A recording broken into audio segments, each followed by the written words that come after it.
नमस्कार दोस्तों, सर जी क्लासेस में आपका स्वागत है। तो इस वीडियो में हम लोग कस्टमर रिलेशनशिप और मैनेजमेंट का जो टॉपिक्स है आपका वो हम लोग कवर करेंगे।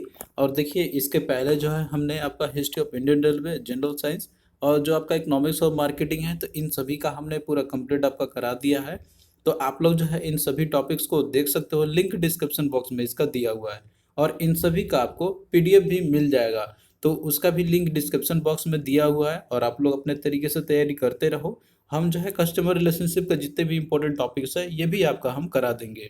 और देखिए, इसके साथ जो है हमने एक कोर्स भी लॉन्च किया हुआ है। अगर आप लोग डीएफसीसीएल ऑपरेशन और पीडी एग्जामिनेशन का, जो कि ये एग्जीक्यूटिव जूनियर एग्जीक्यूटिव दोनों वालों के लिए है, तो इसके लिए हमने एक कोर्स लॉन्च किया हुआ है जिसमें कि आपका ये सारे टॉपिक जो पूछे जाएंगे, जनरल नॉलेज का, जनरल साइंस का, हिस्ट्री ऑफ रेलवे, डीएफसीसीएल का, इकोनॉमिक्स और मार्केटिंग का और कस्टमर रिलेशनशिप मैनेजमेंट का, तो इनका जो है हमने यहाँ पे कॉम्प्रिहेंसिव वे में पूरा पैकेज हमने बनाया हुआ है। तो इसमें देखिए, आपको टॉपिक वाइज लेक्चर्स तो मिलेगा ही, और इसके साथ में पीडीएफ भी आपको यहीं पे मिल जाएगा। तो आप लोग जो है इसे ज्वाइन करके स्टडी कर सकते हो अपना, और डेडिकेटेड वे में केवल ओनली 199 रुपीज़ में केवल अवेलेबल है। तो इसके लिए आप लोग हमारा ऐप डाउनलोड कर लेना। ऐप का लिंक भी आपको डिस्क्रिप्शन बॉक्स में आपको मिल जाएगा। और देखिए, जैसे ही आप लोग इस ऐप को डाउनलोड करोगे, तो आप लोगों को जो है यहाँ पे रजिस्ट्रेशन करने के बाद स्टोर सेक्शन में जाना है। और आपको फिर स्टोर सेक्शन में जाने के बाद यहाँ पे आपको लिंक दिख जाएगा, मतलब जो ये हमने बनाया हुआ है कोर्स। और जब आप लोग बाई कर लोगे, तो फिर इसके बाद आपको कंटेंट में जाना है। यहाँ पे आप लोग देख सकते हो फोल्डर, जो डिफरेंट जो सब्जेक्ट्स हैं आपके, और वो जो भी इसके अंदर में पीडीएफ फाइल्स है, तो सभी का आपको जो है यहाँ पे मिल जाएगा। तो जो लोग भी कॉम्प्रिहेंसिव में तैयारी करना चाहते हैं, तो आप लोग जो है इस कोर्स को ज्वाइन कर सकते हो। लिंक इसका डिस्क्रिप्शन बॉक्स में दिया हुआ है ऐप का। तो आज का जो क्लास है, इसमें हम लोग कस्टमर पोर्टफोलियो मैनेजमेंट के बारे में स्टडी करेंगे। तो देखिए, सबसे पहले हम जो है यहाँ पे टर्म समझेंगे पोर्टफोलियो के बारे में, और इसके रिगार्डिंग जितने भी आपके बेसिक प्रिंसिपल्स है, तो वो सारा कुछ हम लोग देखेंगे। तो सिंपल सा देखिए, पोर्टफोलियो कहने का मतलब रहता है यहाँ पर आपका कि जो आप इन्वेस्टमेंट करते हैं, आपका जो भी इन्वेस्टमेंट अमाउंट होता है, तो उससे आपका कितना प्रॉफिट हुआ आपको, और कितना प्रॉफिट या लॉस ओवरऑल मिला के आपके जो भी होता है एक फिक्स टाइम इंटरवल में। आपका टाइम में मतलब जितना आप कह लीजिए कि आप जब भी आप उसको देखते हैं, तो वो होता है आपका पोर्टफोलियो वैल्यू। अब जैसे आप कहीं भी आप इन्वेस्टमेंट करते हो, कोई आपका शेयर मार्केट, क्रिप्टो मार्केट हो गया, तो आपने जो इन्वेस्टमेंट किया उससे आपका टोटल जो प्रॉफिट या लॉस जो भी हुआ आपका, तो वो आपका हो जाता है इन पोर्टफोलियो। तो इसी तरीके से जो पोर्टफोलियो है आपका, तो ये इन्वेस्टमेंट के तौर पे देखा जाता है, जिससे कि हमें ये देखा जाता है कि आपके पास जो भी एसेट्स है, जो भी आपने चीज़ खरीदा, तो उससे आपका जो है कितना कलेक्शन या इनकम या जनरेट हुआ, या आप कितना आपका जो टोटल ओवरऑल वैल्यू हुआ उसका, तो ये जो है काउंट किया जाता है। वो चाहे कोई एक इंडिविजुअल हो उसके लिए भी, या तो फिर कोई एक इंस्टीट्यूशन है ये उसके लिए भी। अब देखिए, इंडिविजुअल बेसिस की बात करते हैं हम लोग, जैसे कोई एक नॉर्मल कस्टमर की हम बात करते हैं, तो उसके लिए पोर्टफोलियो क्या होगा कि उसका कितना जो है इन्वेस्टमेंट है किसी भी प्रोडक्ट के ऊपर में। और इसके बाद अगर कोई बात करते हैं इंस्टीट्यूशन का, तो इंस्टीट्यूशन का देखिए, उनका भी जो है एक डेटाबेस होता है, यानी कि उनके पास कस्टमर का एक पोर्टफोलियो होता है डिफरेंट डिफरेंट उनका। तो इस तरीके से यहाँ पे पोर्टफोलियो रहेगा, तो सभी के लिए अलग अलग डेफिनेशन रहेगी। तो कस्टमर पोर्टफोलियो में देखिए, इसमें एक्चुअली में क्या रहता है, यहाँ पे कलेक्शन रहता है। मतलब जितने भी कस्टमर जो होते हैं, कोई भी मान लीजिए इंस्टीट्यूशन है, तो वहाँ पे आप जानते हैं उसके बहुत सारे कस्टमर्स होते हैं। तो यहाँ पे क्या होता है कि उन सभी कस्टमर्स का आपस में देखिए एक कोई ना कोई रिलेशन तो होता ही है। तो जो उनका एक तरीके से कस्टमर का जो ग्रुप होता है, तो उन सभी के मिला के जो उनका पोर्टफोलियो बनती है ऑर्गेनाइजेशन का, इंस्टीट्यूशन का, तो उसी को आप पोर्टफोलियो मान सकते हो। यहाँ पे जितने भी इंटायर कस्टमर का बेस है, कोई भी इंस्टीट्यूशन है ऑर्गेनाइजेशन का, तो उनसे जो उनका कलेक्शन हुआ है या एसेट्स का, या फिर जो उनसे रेवेन्यू अर्निंग हुआ है, या जो भी लॉस हुआ है, तो ये सारे चीज़ का कलेक्शन को ही बुलाता है पोर्टफोलियो। तो कस्टमर का देखिए जो पोर्टफोलियो होता है, तो इसके लिए भी मैनेजमेंट करने की ज़रूरत होती है। क्योंकि देखिए, अगर जो पोर्टफोलियो कोई भी इंस्टीट्यूशन है, या फिर कोई मान लीजिए कोई फर्म्स है, उसने अगर पोर्टफोलियो बनाया हुआ है, तो उसका एक प्रॉपर मैनेजमेंट भी करना ज़रूरी होता है।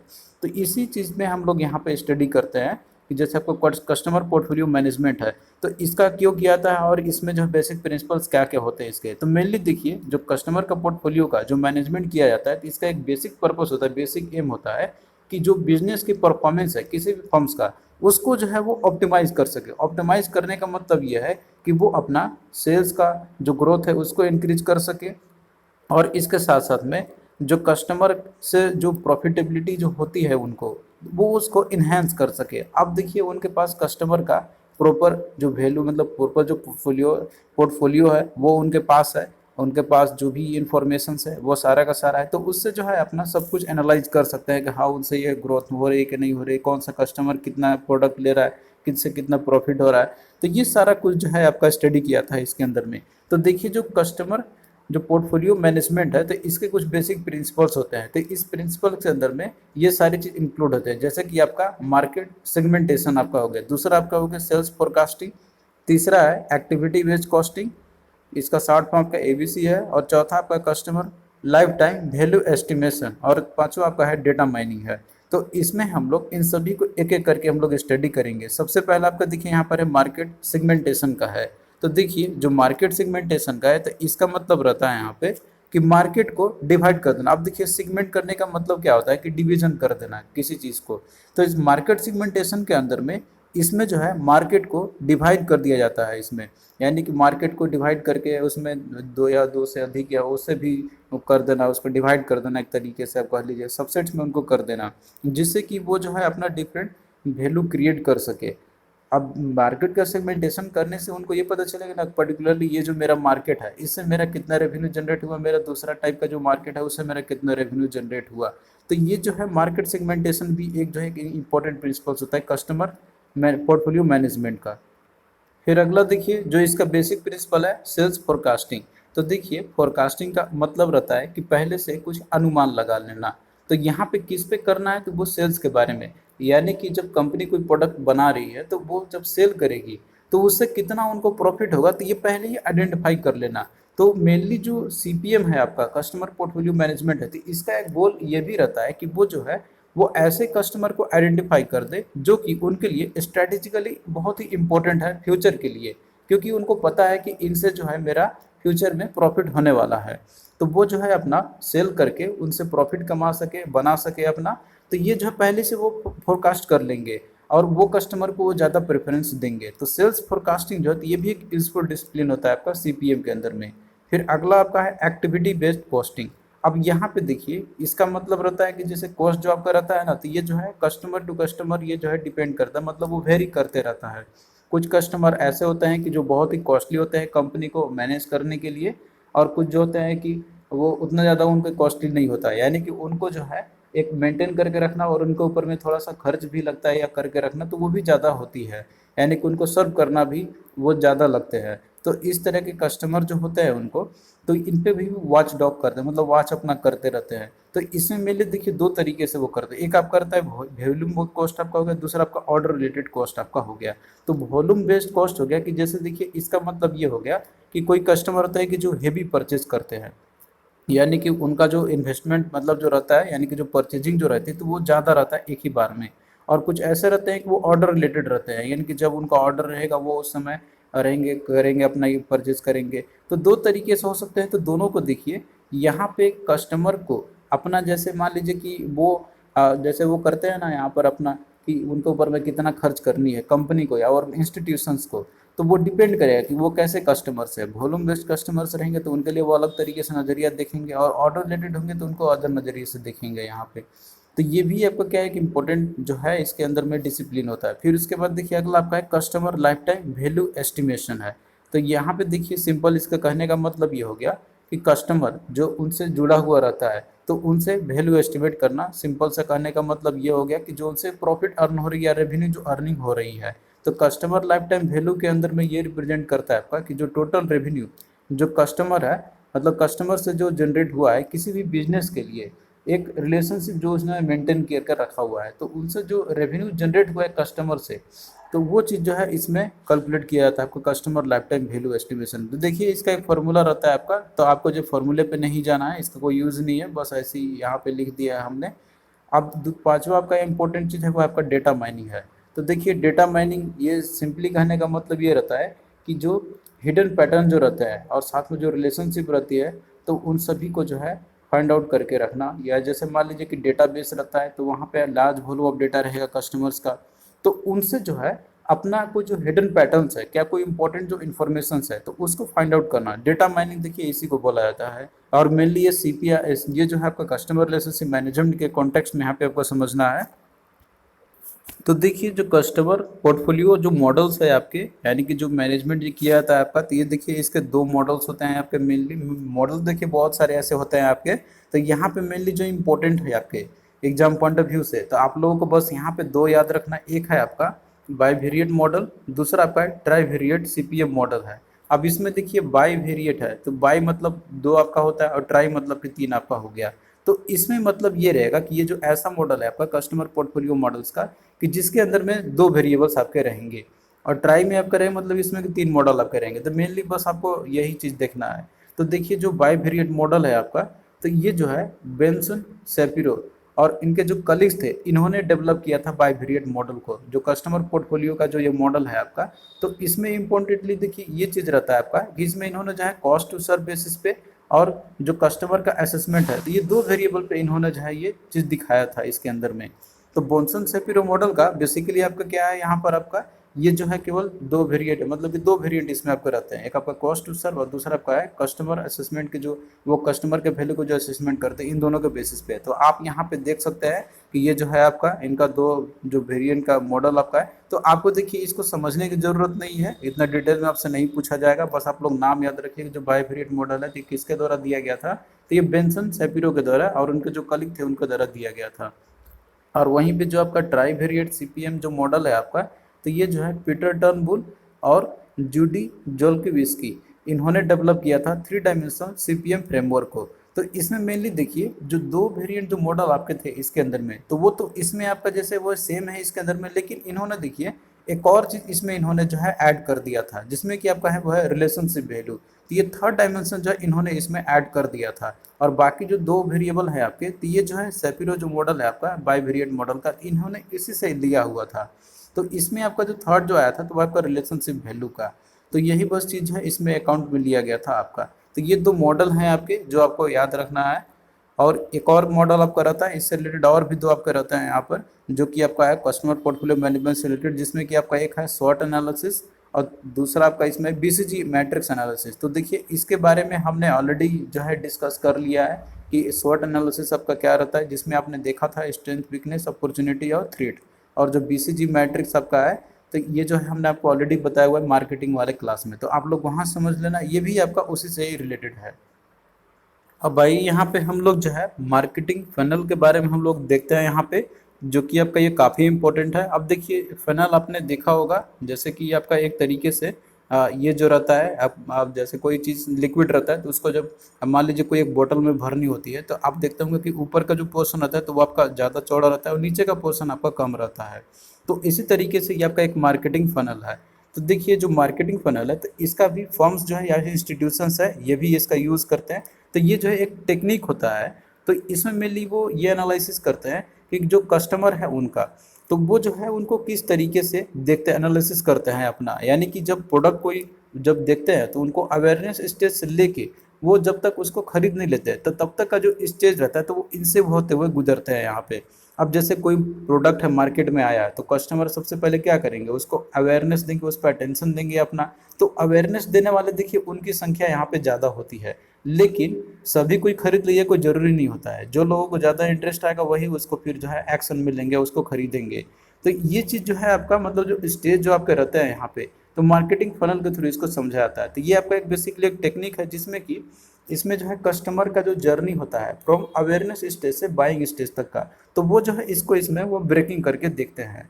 तो यहाँ पे मेनली देखिए इसमें अवेयरनेस स्टेज से आपका स्टार्ट होता है। इसके अंदर में आपका अवेयरनेस स्टेज देखिए वो स्टेज रहता है कि जहाँ पे जो पर्सन है यानी कि जो कस्टमर है, तो वो जो है किसी भी बिजनेस के बारे में वो पहले सीखते हैं या देखते हैं या प्रोडक्ट के बारे में समझते हैं या जानते हैं, ये इसका मतलब आपका हो गया। और जो लास्ट स्टेज है वो आपका एक्शन, यानी कि जो परचेज स्टेज है, जहाँ पे कोई कस्टमर उस प्रोडक्ट के बारे में जाना, कंपनी के बारे में जाना, और उसके बाद जो उसने उस प्रोडक्ट को खरीद लिया। तो ये उस स्टेज तक का, यानी कि लर्निंग स्टेज से लेके परचेज या एक्शन स्टेज तक का जो स्टेज आपका रहता है, तो ये जो पूरा आपका मार्केटिंग फनल के थ्रू समझा जाता है। तो ये चीज़ देखिए इसके अंदर में जैसे कि आपका यहाँ पे पहला आपका स्टेज है जैसे अवेयरनेस स्टेज का। तो जाहिर सी बात है, देखिए कोई भी प्रोडक्ट या कोई नया कंपनी या कोई नया मार्केट के अंदर में कोई प्रोडक्ट आता है तो उसको देखिए पहले ऑब्जर्व करने वाले बहुत लोग होते हैं, लेकिन सभी लोग तो खरीदते तो नहीं है यहाँ पे। तो फिनल के अंदर में आपका जैसे सबसे पहले आपका आता है कि पोस्ट परचेज के अलावा इसमें आपका जो रहता है यहाँ पर आपका अप में आपका इंक्रीज करेगा रिटेंशन में, और इसी तरीके से आपका नीचे डाउन में डिक्रीमेंट आपका होता जाएगा। तो सबसे जो लार्जेस्ट सेगमेंट है इस फनल का तो वो है आपका दैट इज अवेयरनेस स्टेज है आपका। तो इसमें वो पॉइंट आपका रहता है कि जहाँ पे जो पर्सन्स होते हैं तो वो अवेयर होते हैं किसी भी प्रोडक्ट के बारे में, और ये जो है बिगिनिंग होता है उनका कि उनसे रिलेटेड वो जो इन्फॉर्मेशन को वो सर्च करते हैं, वो देखेंगे यहाँ वहाँ पे कि अब मान लीजिए नेट भी हो सकता है, कोई आप मान लीजिए पेपर आउटलेट कहीं से भी हो सकता है, उसके बारे में इंफॉर्मेशन सर्च करेंगे। तो ये होता है अवेयरनेस स्टेज। तो अवेयरनेस स्टेज में सबसे ज़्यादा संख्या होती है यहाँ पे कस्टमर का या फिर पर्सनस का। और इसके बाद जो सेकेंड स्टेज है आपका तो वो है इंटरेस्ट स्टेज का है। तो देखिए अब यहाँ पे किसी ने नोटिस किया, अवेयरनेस किया, तो जरूरी नहीं है कि सभी लोग जो है उस प्रोडक्ट में इंटरेस्ट लेंगे, कुछ लोग लेंगे कुछ लोग नहीं लेंगे। तो यहाँ पे जाहिर सी बात है संख्या घटेगी। तो जो नेक्स्ट स्टेज आपका आता है तो वो है इंटरेस्ट स्टेज का, कि जहाँ पे पर्सन जो होते हैं, जो पीपुल होता है, तो वो एक तरीके से सस्पेक्ट की तरह होता है। उसके ऊपर में जैसे वो देखते हैं कि इंटरेस्ट हम ले कि ना ले, मतलब प्रोडक्ट के ऊपर में इंटरेस्ट ले, तो वो एक सस्पेक्ट की नज़र से देखेंगे। वो थोड़ा सा दुविधा में रहेंगे कि हम इसको खरीदे कि ना खरीदे। फिर इसके बाद देखिए यहाँ पे जो लोग इंटरेस्ट लेंगे तो उनके अंदर में डिजायर जगेगा, और जो लोग इंटरेस्ट नहीं लेंगे तो वो तो फिर जो उनके अंदर में डिजायर खत्म हो जाएगा। तो थर्ड स्टेज आपका आता है यहाँ पर डिजायर स्टेज का, कि जहाँ पे कोई पोटेंशियल जो कस्टमर जो होंगे तो उनके अंदर में ये इच्छा जगेगी कि वो जो है उनको खरीदने के लिए वो सोचे, यहाँ पे बस वो डिजायर करेंगे उसका, यहाँ पे अभी खरीद नहीं रहे हैं। अब इसके बाद जो लास्ट स्टेज आपका आता है तो ये रहता है आपका दैट इज बाइंग स्टेज, यानी कि एक्शन वाला स्टेज हो गया कि अब हमें इसको खरीदना है। जैसे डिजायर बना आपका, अब देखिए किसी का डिजायर तो बनता है लेकिन मे भी हो सकता है कि कुछ और रीजन के चलते उसने उसको बाय नहीं किया, हो सकता है कुछ फाइनेंशियल कंडीशन के चलते हो, या फिर जो कोई और प्रॉब्लम बीच में आ गया जो उसने डिजायर इच्छा तो हुआ लेकिन उसको खरीदा नहीं। तो एक्शन लेने वाले देखिए बहुत कम होंगे। तो जो लास्ट स्टेज है आपका तो वो है एक्शन स्टेज। तो इसमें जो है ये आपका वो स्टेज रहता है कि जहाँ पे फाइनली एक्शन लेता है किसी प्रोडक्ट को बाई करने के लिए, और वो जो है फाइनल कंज्यूमर फिर बन जाता है। तो देखिए ये जो आपका अवेयरनेस स्टेज है और बाकी जो एक्शन है यानी कि जो कंज्यूमर जो बना है यहाँ पे, तो इसके बीच में आप देख रहे हैं कि जो है आपका क्या हो रहा है कि इसमें नंबर ऑफ जो पर्सन या कंज्यूमर है तो वो क्या रहे घटते जा रहे हैं। तो आप इस तरीके से देख सकते हैं कि जो एक फनल है आपका जो मार्केटिंग फनल है, तो इसमें जो पर्सन जो अवेयर होते हैं प्रोडक्ट के बारे में तो वो जो है सबसे लार्जेस्ट सेगमेंट होते हैं इस मार्केटिंग फनल के, और सबसे जो स्मॉलेस्ट कौन से होते हैं तो वो है आपका एक्शन वाले स्टेज में। तो आई होप कि ये चीज़ जो है आपको यहाँ पे समझ में आया होगा। तो क्वेश्चन आपका देखिए अगर इस तरीके से पूछा जाएगा कि इसमें जो है जो आपका मार्केटिंग फनल है तो इसमें सबसे जो लार्जेस्ट सेगमेंट वाले जो लोग होते हैं तो वो कौन से होते हैं, तो वो है आपका अवेयरनेस वाले।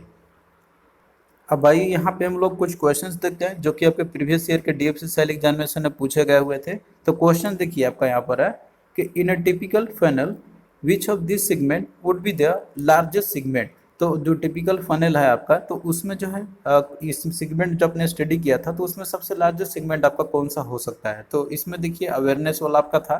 तो इस तरीके से आपका क्या होगा, आप यहाँ पे ऑप्शन देखिए दिया हुआ है कि people who have interest in purchasing. तो देखिए परचेजिंग ये वाला तो आपका जैसे कि ये स्टेट आपका मतलब डिजायर वाला एक्शन में आपका आ जाएगा, मतलब इंटरेस्ट और ये इसके बीच वाला पोर्शन आपका आ गया यहाँ पर। तो ये तो आपका होंगे नहीं उतने। और उसके बाद देखिए बी में आपका दिया हुआ है कि people who have action upon their purchase, यानी कि इन्होंने जो है एक्टेड ले लिया हुआ है। तो ये तो लास्ट स्टेज आपका हो गया।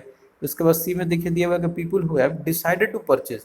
तो डिसाइडेड टू परचेज का मतलब ये हो गया कि आपके कि ये जो है इन्होंने डिजायर उसके ऊपर में हो चुका है इनका।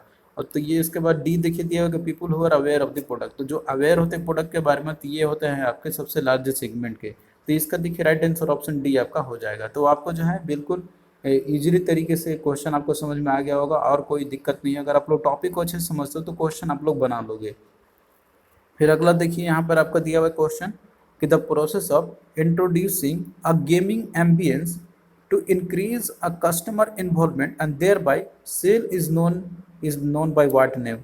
It is an online technique today। तो देखिए ये एक ऑनलाइन टेक्निक है आजकल के ज़माने के लिए। इसमें मेनली ये पूछा जा रहा है कि ये जो है एक प्रोसेस है आपका जिसमें कि एक तरीके से गेमिंग एम्बियंस इंट्रोड्यूस किया गया ताकि जो है वो कस्टमर का इन्वॉल्वमेंट वो बढ़ा सके और इसके चलते वो जो है अपना सेल कर सके। तो इसको जो है कौन सा टेक्निक नाम दिया गया। तो देखिए इस टेक्निक को बोला जाता है आपका गेमिफिकेशन। तो राइट आंसर इसका ऑप्शन ए आपका हो जाएगा। तो गेमिफिकेशन देखिए ये एक टेक्निक होता है कि जिसके चलते जो फॉर्म्स होते हैं या फिर जो कोई इंस्टीट्यूशंस है, तो उनका ये लक्ष्य होता है कि वो जो है अपना अपना जैसे डिजायर बना दे लोगों के अंदर में, कि उनको जैसे वो लर्न कराए, उनको सोशलाइज कराए, या फिर जो है उनको डिजायर क्रिएट कर दे एक तरीके से अंदर के अंदर में। तो मेनली ये एक आपका प्रोसेस रहता है। जैसे कि मान लीजिए वो गेमिंग कराते हैं, जैसे अब होता है ना कि वो अगर कोई प्रोडक्ट किसी को इंटरेस्ट नहीं होता है, लेकिन वो कुछ अलग अलग तरीके ऐसे ऐसे निकालेंगे कि वो जो है उनको इंटरेस्ट वो ला ही देंगे।